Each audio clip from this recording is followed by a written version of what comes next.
তো ভালো ভালো তোমায় রান্না করে খাওয়াচ্ছি শীতে। তুমি হ্যাঁ, এগুলো কি? এটা হচ্ছে ভুসো চিংড়ি। তো আজকে একটু বাটা করব আর একটু ফুলকপি দিয়ে রসা করব। অনেক দিন ধরে খাওয়াবো করছি। আচ্ছা, আচ্ছা, তোমায় জিজ্ঞেস করনি কতটা এনেছো ভুসো চিংড়ি? অনেক। 250। আচ্ছা, হাফ দেবো বাটা আচ্ছা, আর হাফ করব ফুলকপিতে। ঠিক ঠিক আছে। আছে। চিংড়ি ভাজা চলছে। হ্যাঁ হ্যাঁ, চিংড়ি ভাজা চলছে।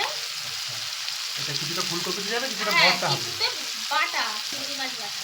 ওই তো ভর্তা। হ্যাঁ ভাজা কমপ্লিট। হ্যাঁ, ভাজা কমপ্লিট। এই যে এবার তুলে নেবো। হ্যাঁ, মাঝে মাঝে দু একটা বড় বড় আছে। হ্যাঁ তাহলে এবার চিংড়ি মাছ বাটা হবে। হ্যাঁ, চিংড়ি মাছ বাটা, তার সাথে পেঁয়াজ রসুন লঙ্কা সব আছে। হ্যাঁ। নাও বাটো।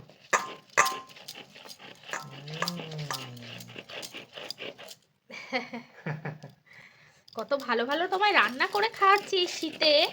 এটা বলো, একদম। দুটো বাটাবাটি খাইয়ে দিলাম। হ্যাঁ, আর আমি তো ভাবতাম তুমি আগে হয়তো এইসব খাবে না, কিন্তু এখন তো দেখি বাটাবুটি খেতে খুব ভালোবাসো। একদম দারুণ লাগছে। এটা দিয়েই তো মনে হচ্ছে সব ভাত খাওয়া হয়ে যাবে। হ্যাঁ হ্যাঁ। ঠিক সুমি, হুম, তাহলে আজকে কি মেনু?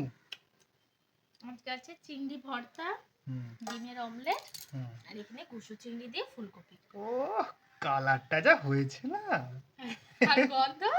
গন্ধ তো দারুণ। সে তো আমি তো যখন থেকে রান্না করছো তখন থেকেই বলছি। হ্যাঁ। দাও ভাত বাড়ো। হুম হুম তাহলে হুম। খাওয়া দাওয়ার সাজানো রেডি। হ্যাঁ ডিমের অমলেট, হ্যাঁ চিংড়ি মাছের ভর্তা, ফুলকপি দিয়ে চিংড়ি মাছ, হ্যাঁ, আর এদিকে রয়েছে প্লাস্টিক চাটনি। প্লাস্টিক চাটনি। ঠিক আছে, চলো খাওয়া দাওয়া শুরু করা যাক।